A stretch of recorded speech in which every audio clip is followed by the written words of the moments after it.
ठीक है। Good morning students. जैसा कि आज का हमारा जो विषय चल रहा है, भारत की खोज से जो आपके पाठ्यक्रम में पूर्व पाठ्य पुस्तक है, इससे जो दूसरा अध्याय है तलाश, तलाश से जो 3 अंश है, 3 अंश अभी तक हम कर चुके हैं। जो चौथा अंश है भारत माता, भारत माता, इस अंश पर आज परिचर्चा करेंगे। तो सर्वप्रथम भारत माता नामक अंश का थोड़ा सा सारांश जान लीजिएगा कि इस भारत माता नामक अंश में नेहरू जी ने किस संदर्भ में बताया है। देखिए, नेहरू जी ने सभी भारतीय किसानों को एक संदेश दिया और इस संदेश में नेहरू जी ने बताया कि जो भारत देश है, भारत देश महान है, हम इसी के हिस्से हैं, हमें इसके महत्व को समझना चाहिए।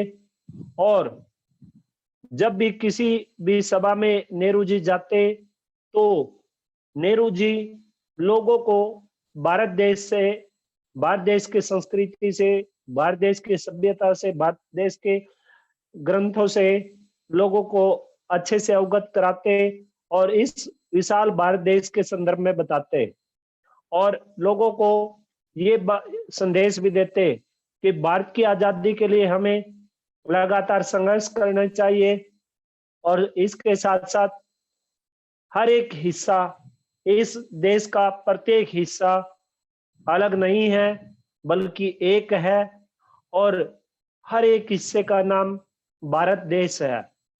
भले ही उत्तर से दक्षिण तक हो या पूर्व से पश्चिम तक हो, हम सब उसमें उत्तर से दक्षिण तक और पूर्व से पश्चिम तक आने वाला हर एक हिस्सा किसका हिस्सा है? भारत देश का हिस्सा है। ठीक है।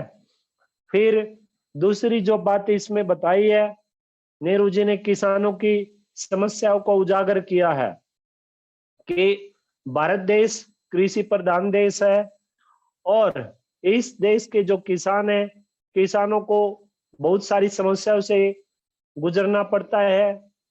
उनकी जो गरीबी है, उनके ऊपर जो कर्ज है, उनके अपना कोई निहित स्वार्थ नहीं होता।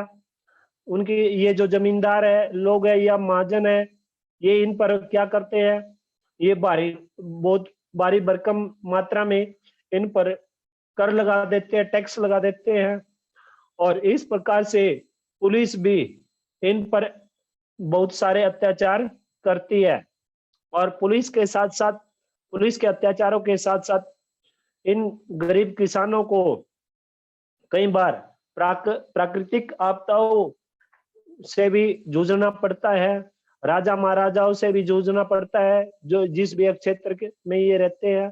ठीक है।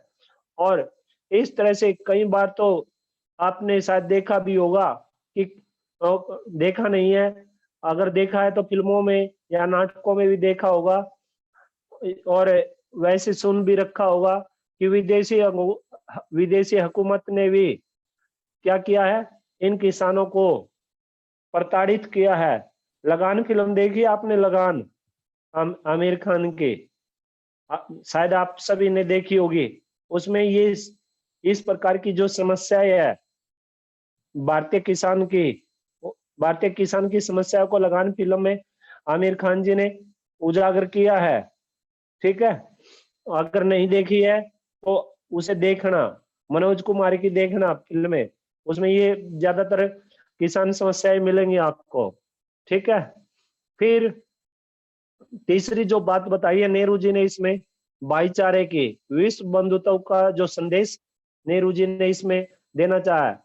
उन्होंने किसानों से आग्रह किया है कि हमें भारत देश को अखंड नहीं मानना चाहिए, उसके टुकड़े नहीं करने चाहिए और अखंड हमें क्या करना चाहिए, पूरे संसार को एक भाईचारे का जो संदेश है वो हमें इस भारत देश के लोगों को, पूरे संसार को भाईचारे का संदेश देना चाहिए। और इस प्रकार से अंत में जो इस भारत माता नामक अंश में नेहरू जी ने क्या बताया है? किसानों में भारतीय प्रेम को जगाना, जागरूक करना। ये कैसे जगाया है किसानों में भारतीय प्रेम को? ये नेहरू जी ने काम किया है, भारत माता की जय, ये जो जयकारा है, भारत माता की जय, ये आजकल आपने बहुत सुन रखा होगा। बीजेपी वाले, ये जो प्रधानमंत्री नरेंद्र मोदी जी है, ये जयकारा लगाते हैं। योगी आदित्यनाथ जी है, ये भी जयकारा लगाते हैं। बहुत सारे ऐसे नेता है जो भारत माता का जयकारा लगाते हैं, ठीक है। और हम भी, जैसे स्कूल में असेंबली होती है, ठीक है, उस समय जयकारा लगाते हैं भारत माता का। तो भारत माता के जयकारे के माध्यम से भारतीय लोगों में, पूरे देश में, पूरे विश्व में क्या है, प्रेम की भावना बढ़ने की कोशिश की है नेहरू जी ने। अब भारत माता की जय गूंज के माध्यम से नेहरू जी ने लोगों को क्या संदेश देना चाहा, बात ये है। अब इस पूरे के पूरे जो भारत माता नामक जो अंश है, इस पूरे के पूरे अंश का जो असली संदेश यही है, ठीक है। तो भारत माता की जय गूंज के माध्यम से नेहरू जी ने यही संदेश, लोगों को यही संदेश देना चाहा कि पूरा भारत, भारत की मिट्टी, इसके पहाड़, इसकी नदियां, इसके जंगल, चारों ओर फैले हुए खेत खलियान, भारत की जनता, ये सब एक है, पूरा भारत एक है। और भारत माता की जय कहने का तात्पर्य यही है, भारत की जनता जनार्दन की जयकार। किसकी? भारत माता की जय। जय कहने का अर्थ यही है, भारत की जनता जनार्दन की जय, ठीक है। और इस प्रकार प्रत्येक भारतीय इस भारत का हिस्सा है, हर एक चीज इस भारत देश की है, उस पर भारत नाम लिखा हुआ है। सभी भारत माता के हम क्या हैं? अंश है। हम सभी, चाहे वो पेड़ पौधे हैं, चाहे वो खेत खलियान है, चाहे भारत की मिट्टी है, चाहे इस भारत के में जितनी भी नदियां, बहने वाली नदियां हैं, चाहे जंगल है, चाहे पहाड़ है, ये चाहे इस भारत देश के अमीर व्यक्ति है, चाहे गरीब व्यक्ति है, चाहे किसान है, चाहे पूंजीपति वर्ग है, कोई भी है, सभी के सभी, चाहे डॉक्टर है, चाहे इंजीनियर है, चाहे मास्टर है, चाहे कोई भी है, सभी के सभी हम क्या हैं? हम सभी के सभी भारत माता के अंश है, इस भारत माता के टुकड़े हैं, ठीक है। ये संदेश नेहरू जी ने इस अंश के माध्यम से हम सभी को देना चाहा है, ठीक है भाई। अब शुरू करते हैं। पेन पेंसिल साथ में रखना, किताब खोल लेना, पेज नंबर 10 निकाल लेना। भारत माता की, भारत माता, देखिए चलिए शुरू करते हैं। अक्सर जब मैं एक के बाद एक सभा में जाता, कौन कहता है ये बातें? ये बातें बता रहे हैं नेहरू जी, नेहरू जी बता रहे हैं। तो श्रोताओं से मैं अपने इस देश की चर्चा करता। श्रोता कौन है? श्रोता सुनने वाले, श्रोतागण क्या होते हैं? जो सुनने वाले होते हैं। जैसे अभी आप श्रोतागण हो, ठीक है, और मैं वक्ता हूं, मैं बोलने वाला हूं इस समय, और आप सभी के सभी श्रोता हो, ठीक है। तो आगे चलिए, देश की चर्चा करता। हिंदुस्तान, चर्चा करने का मतलब क्या हो गया? चर्चा करने का मतलब है एक दूसरे के विचारों को जानना, एक दूसरे से डिस्कशन करना, विचार विमर्श करना, ठीक है। हिंदुस्तान की और साथ ही भारत की जो जाति के संस्थापक, संस्थापक क्या होते हैं? जो किसी भी कामकाज को शुरू करने वाले होते हैं, उसको संस्थापक बोलते हैं। उसे क्या बोलते हैं? संस्थापक, ठीक है। संस्थापक भारत के नाम पर आधारित इसका प्राचीन संस्कृत नाम है। यानी कि एक अंक का क्वेश्चन हो गया ये। भारत का नाम किसके नाम पर पड़ा? भारत का नाम किसके नाम पर पड़ा? तो भारत का नाम किसके नाम पर, भारत का नाम किसके नाम पर रखा गया था? भरत के नाम पर। भरत तो पता ही होगा आपको, रामायण के मुख्य पात्र रहे हैं, राम जी के भाई भरत, भरत के नाम पर ही इस देश का नाम भारत पड़ा है। ठीक है, तो 1 अंक का क्वेश्चन ये आपने जान लिया है। आगे चलिए। मैंने शहरों में ऐसा कम किया क्योंकि वहां के श्रोता अपेक्षाकृत आधुनिक थे। वहां के श्रोता क्या थे? अपेक्षाकृत आधुनिक थे। अपेक्षाकृत उम्मीद से ज्यादा मॉडर्न मॉडर्न थे, आधुनिक युग थे, और वे अधिक दमदार भाषण की अपेक्षा करते थे। यानी कि बहुत अच्छी स्पीच की उम्मीद रखते थे। पर सीमित नजरिए वाले, अगला पृष्ठ निकाल लीजिएगा। पर सीमित नजरिए वाले किसानों को मैंने इस देश की बाबत बताया।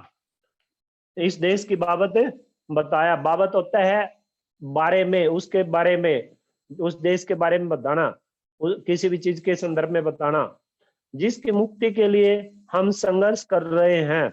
संघर्ष करना, परिश्रम करना, मेहनत करना, संघर्ष कर रहे हैं कि कैसे इसका हर हिस्सा दूसरे से भिन्न होते हुए भी भारत है।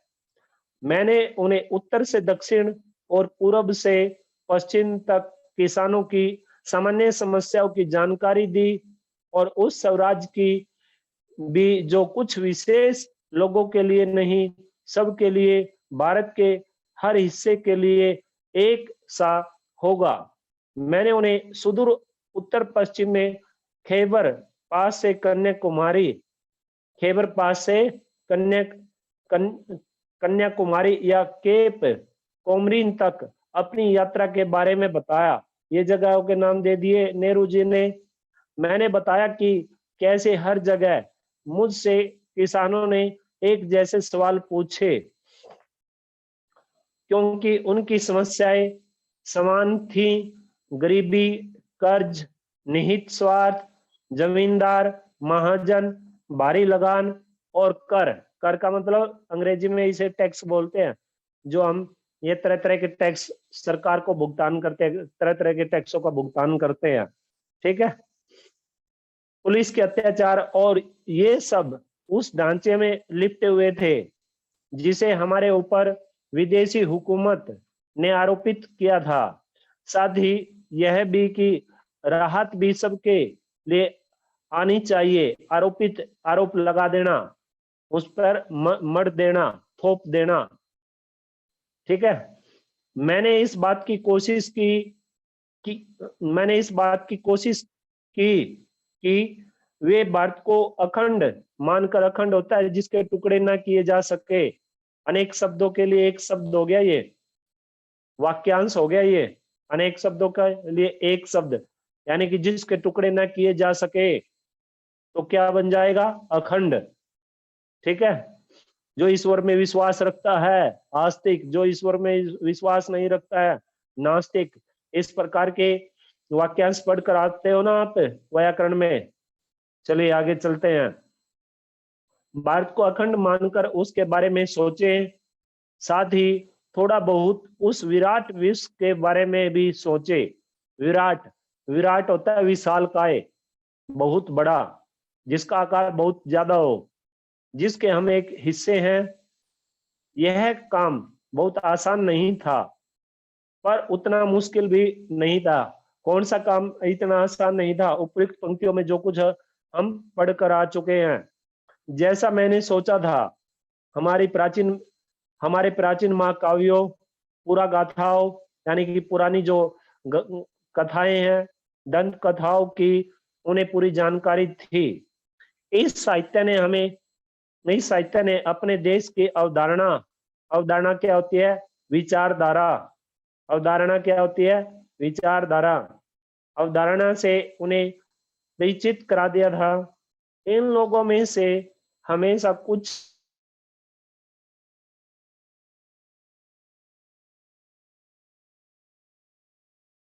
जिन्हें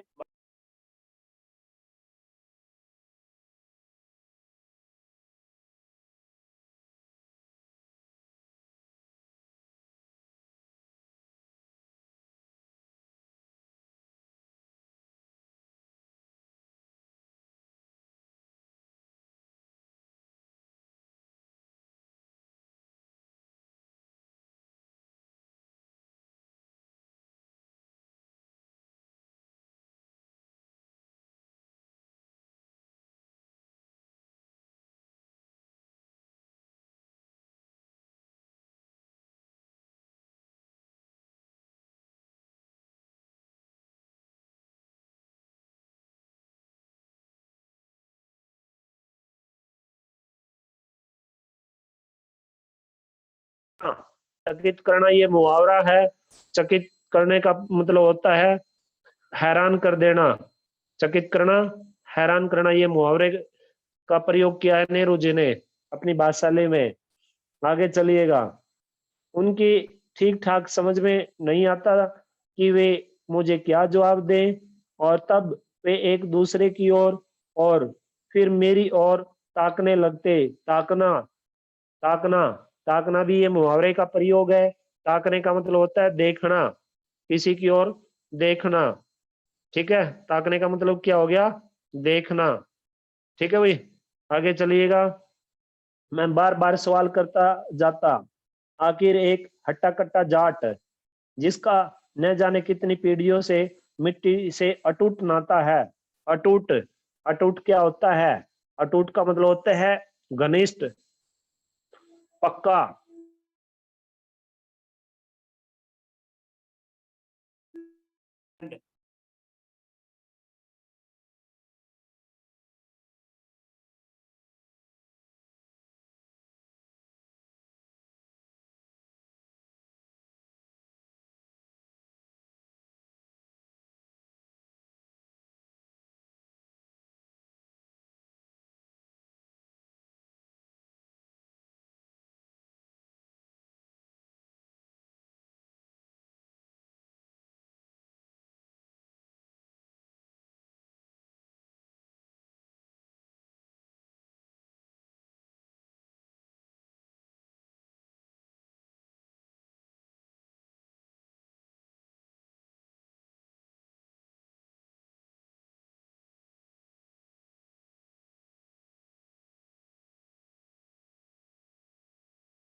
एक तरह से तुम खुद ही भारत माता हो।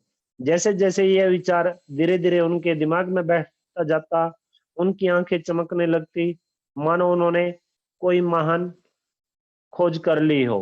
अब आगे चलते हैं। देखिए, आप में से किसी को भी कोई भी क्वेश्चन पूछना है तो अंतिम 10 मिनट होंगे आपके पास। अपने कॉपी में या किताब में आप वो क्वेश्चन लिख कर रखना साथ में, जो भी जिसके दिमाग में जो भी सवाल जवाब है आपको करना है। ठीक है भाई, आगे चलिएगा। भारत की विविधता और एकता। भारत की विविधता और एकता, इस विविधता और एकता में ये 5वां अंश शुरू हो जाता है इस अध्याय का। ठीक है भाई, इसमें बहुत सारी बातें जानेंगे। जैसे भारत की विविधता में भी एकता है। ये जो बात है ये कैसे है कि भारत की विविधता, विविधता क्या होती है? अलग होना, भिन्न भिन्न हो जाना।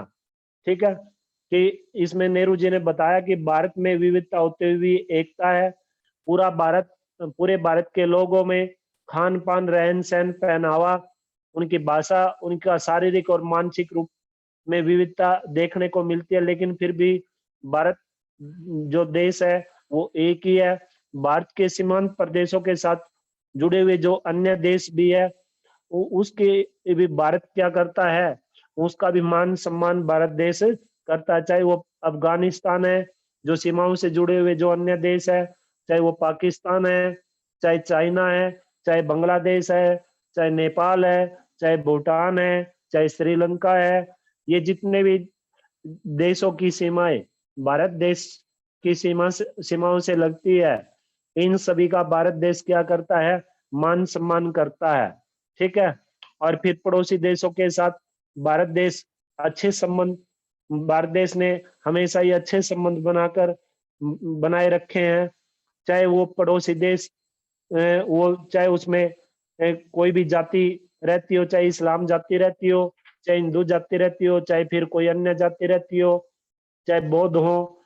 तो कहने का तात्पर्य ये है कि फिर भी भारत देश ने ऐसे ऐसे देशों के साथ क्या किया है, अच्छे संबंध बना के रखे, आयात निर्यात के रूप में भी, और वैसे भी भारत ने हमेशा ही अन्य अपने पड़ोसी देशों के साथ दोस्ती बनाकर रखी है। ठीक है। आगे फिर नेहरू जी ने इस अंश में भारतीयों की जो गहरी छाप है वो क्या है, भारतीयों की गहरी छाप क्या है। भारतीयों के अलग अलग प्रांत है, जैसे बंगाली, मराठी, गुजराती, तमिल, आंध्रा, उड़िया, असमी, कन्नड़, मलयाली, सिंधी, पंजाबी, पठान, कश्मीरी, राजपूती, ये जो है इनकी बात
प्रकार से हमें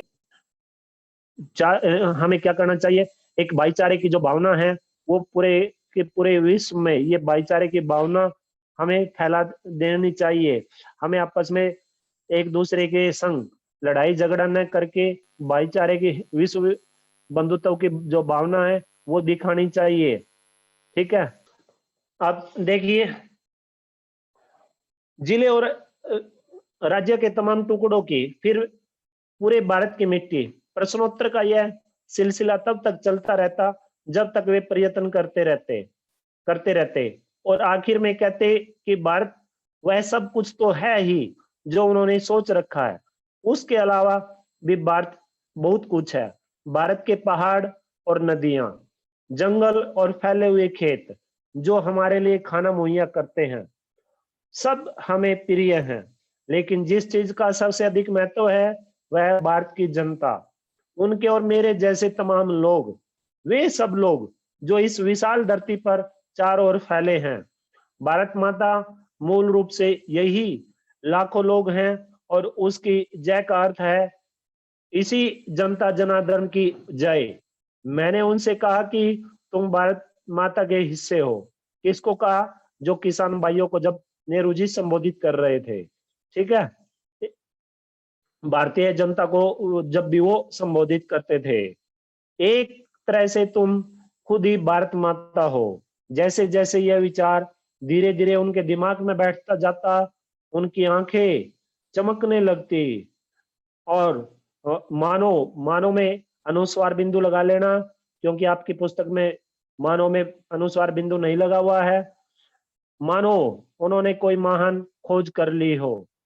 अब इस अंश में नेहरू जी ने भारत माता नामक जो ये शीर्षक दिया है, इस भारत माता नामक शीर्षक के माध्यम से मैंने आपको पहले भी बताया था, नेहरू जी ने एक ही संदेश देना चाहा कि पूरा का पूरा जो भारत देश है, जो भारत की जो मिट्टी है, इसके तमाम जो पहाड़ है, इसमें भारत देश में जो तमाम पहाड़ है, तमाम नदियां हैं, जो जंगल है, जो इसकी भारत देश के चारों ओर फैले हुए जो खेत खलिहान है, भारत देश की जो जनता है, ये सभी के सभी एक हैं। और पूरा भारत एक है, यानी कि भारत क्या है, भारत माता की जय कहने का जो तात्पर्य है वो ये है, भारत की जनता जनार्दन की जयकारा, भारतीय जनता जनार्दन का जयकारा लगाना। और इस प्रकार प्रत्येक भारतीय इस भारत का हिस्सा है, वो सभी भारत माता के अंश है। हम सभी के सभी, चाहे पहाड़ के रूप में है कोई भी वस्तु, चाहे नदी के रूप में है, जंगल के रूप में है, चाहे फिर चारों ओर फैले हुए खेत खलिहानों के रूप में है, या मिट्टी के रूप में है, हर एक चीज, हर एक पदार्थ पर भारत देश का नाम लिखा हुआ है। ये संदेश देना चाहते हैं।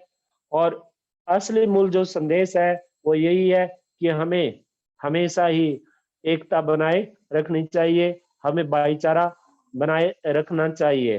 ठीक है, ये संदेश नेहरू जी ने इस अंश के माध्यम से हम सभी को दिया है। ठीक है भी, आगे है भारत की विविधता और एकता। ये 5वां अंश है आपके पाठ्यक्रम में, तलाश नामक अध्याय से। ठीक है भाई, अब इस भारत की विविधता और एकता में नेहरू जी ने क्या बताया है, थोड़ा सा इसका सारांश जान लीजिएगा। विविधता क्या होती है? विविधता होती है भिन्नता, अलग अलग, उसे डिवाइड कर देना, बांट देना। ठीक है, देखिए भारत की विविधता में एकता, नेहरू जी ने बताया कि भारत में विविधता होते हुए भी एकता विद्यमान है। पूरे भारत के जो लोगों में खान पान, रहन सहन, पहनावा, भाषा शैली, उनकी बोली, शारीरिक और मानसिक रूप में भले ही विविधता देखने को मिलती हो, लेकिन फिर भी भारत जो देश है वो एक ही है। भारत देश की सीमाओं से अन्य देशों की जो सीमाएं लगती है, उनके साथ भी भारत समानता का, भाईचारे का बातें आया है। चाहे बांग्लादेश की सीमा लगती हो, चाहे नेपाल की लगती हो, भूटान की लगती हो, चाहे फिर चाइना की लगती हो, चाहे फिर पाकिस्तान की हो, या अफगानिस्तान की हो, या फिर श्रीलंका की हो, इन सभी देशों से, जिन जिन देशों की सीमाएं भारत देश से की सीमाओं से लगती है, इन सभी के साथ भारत देश ने हमेशा ही एक अच्छा नाता निभाया है, एक दोस्ती का, एक भाईचारे का, एक अच्छे देश के होने का बखूबी जो ये अपनी ड्यूटी है वो अच्छे से निभाई है। अपना जो कर्तव्य है इन्होंने, भारत देश ने समझा है, वो अच्छे से निभाया है अन्य देशों के साथ भी। फिर इसमें बताया, नेहरू जी ने इस अंश में बताया कि हम भारतीयों की गहरी छाप क्या है, हम भारतीयों की गहरी छाप क्या है। तो इसमें यही बताया नेहरू जी ने कि भारत देश के अलग अलग प्रांतों से, चाहे बंगाल है, मराठी है, या गुजराती है, या तमिल है, या फिर आंध्रा से है, या उड़ीसा से है, या असम से है, या कन्नड़ से है, या सिंध से, पंजाब से, पठान से, कश्मीर से, राजपूत से, कहीं से भी, किसी भी प्रदेश से है, किसी भी जाति से है, हम सभी के सभी अपनी अपनी क्या किए हुए हैं, अलग अलग पहचान बनाए हुए हैं, लेकिन फिर भी सभी के गुण दोष एक जैसे है। सभी के जो गुण दोष है वो एक ही है। हम सभी की जो राष्ट्रीय विरासत है वो एक ही है।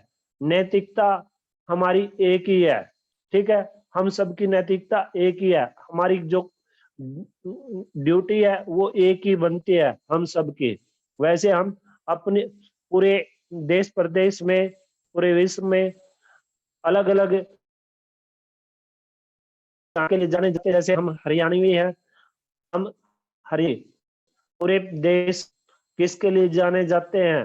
अपनी दूध दही, अपनी हरियाणवी संस्कृति के लिए, अपनी यहाँ की अपने खान पान के लिए।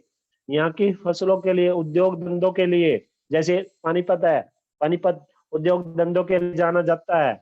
जैसे करनाल है, धान के कटोरे के नाम से विख्यात है पूरे विश्व में। ठीक है, तो इस प्रकार से हम अपनी अलग अलग पहचान बनाए हुए हैं, अलग अलग पहचान बनाए हुए हैं, लेकिन फिर भी हम सब भारतीय एक ही है। हमारी एक ही राष्ट्रीय विरासत है, हमारा एक ही नैतिक हमारी एक ही नैतिकता, एक ही कर्तव्य बनता है। और फिर नेहरू जी ने इसमें बताया कि किस प्रकार से हम अलग अलग होते हुए भी हमें जात पात में विश्वास नहीं रखना चाहिए, भेदभाव नहीं करना चाहिए।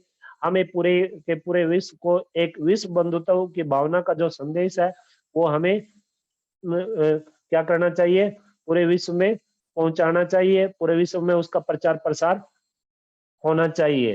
ठीक है, प्रत्येक गांव ये जो फिर अंत में इसमें नेहरू जी ने बताया कि नेहरू जी के दृष्टिकोण में भारत की तस्वीर क्या है। नेहरू जी के दृष्टिकोण में इस अंश के माध्यम से भारत की तस्वीर क्या है। अब नेहरू जी ने इसमें बताया कि जब जब भी नेहरू जी भारत के बारे में, जिससे झुलसी हुई पूरी की पूरी धरती का जो सौंदर्य ही बदल जाता था, जहां पर हरियाली पूरी नदियों का, उसमें बहते हुए जल का, ठंडे प्रदेश की खैबरों का, ठंडे प्रदेश के संदर्भ में भारत के दक्षिण के विषय में, जो भारत का जो दक्षिण हिस्सा है और बर्फीले जो क्षेत्र है भारत देश में, जैसे ये जम्मू कश्मीर है, हिमाचल प्रदेश है और अन्य जो क्षेत्र है, इन सभी के संदर्भ में ये तस्वीर, ऐसी तस्वीरें किसके समक्ष उभर कर आती है, ये पूरे देश की तस्वीर किसके समक्ष उभर कर आई है, नेहरू जी के दृष्टिकोण में भारत की ऐसी तस्वीर उभर कर आई है। चलिए बाकी करेंगे कल, कल इसका अध्ययन करेंगे। आप अब आप में से किसी भी विद्यार्थी को कोई भी सवाल जवाब करना है तो वो कीजिए, आपका भव्य स्वागत है प्रश्नोत्तरी में। चलिए भाई, जानना है किसी को? अनन्या अरमान, कनिष्का शर्मा, लक्ष्य कल्याण, मन्नत मिगलानी,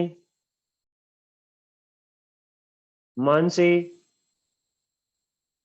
मैकप्रीत, मेघा, मेघन, पूछना भाई।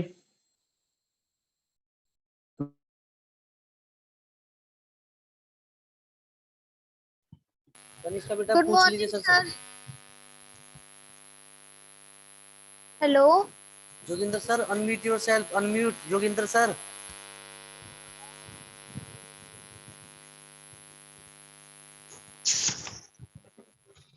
हाँ जी बोलिए बोलिए कनिष्का, जल्दी बोलिए आप।